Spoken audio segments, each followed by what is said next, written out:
Assalamualaikum warahmatullahi wabarakatuh. Perkenalkan, nama saya Syakurani dengan NIM akhir 245.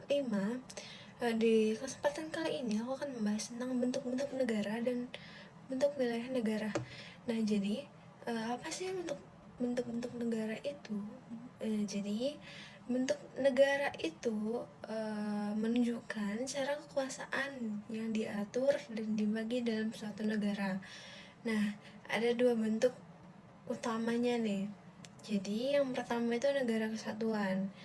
Jadi di negara kesatuan ini dia itu pemegang kekuasaan tertinggi yang berada di pemerintahan pusat.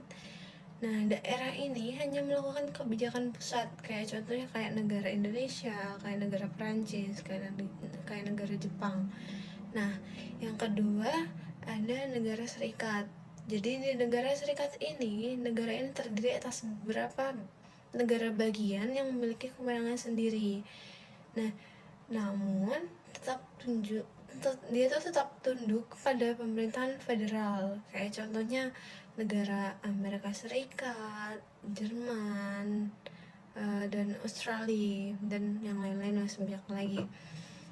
Yang kedua, aku akan membahas tentang bentuk wilayah negara.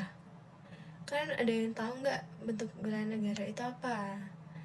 Nah, jadi bentuk wilayah negara ini dia itu menunjukkan susunan geografis atau letak wilayahnya, letak wilayah tersebut gitu loh.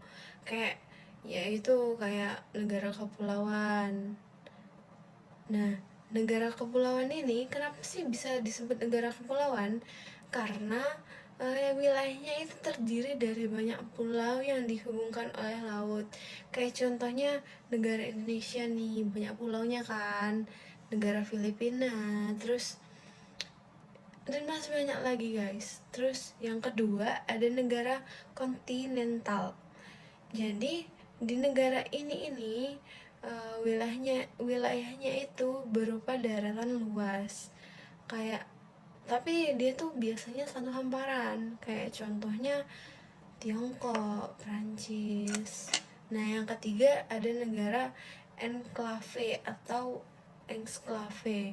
Jadi enklave ini adalah wilayah yang dikelilingi sepenuhnya oleh negara lain, kayak contohnya Lesotho yang dikelilingi oleh Afrika Selatan. Nah, kalau eksklave itu bagian wilayah yang terpisah dari wilayah utama negara. Contohnya itu Alaska milik AS itu loh. Nah, jadi berikut pemaparan materi tentang bentuk-bentuk negara dan bentuk wilayah negara pada tugas ilmu negara kali ini. Terima kasih. Maaf apabila ada salah kata. Wabillahi taufiq wal hidayah. Wassalamualaikum warahmatullahi wabarakatuh.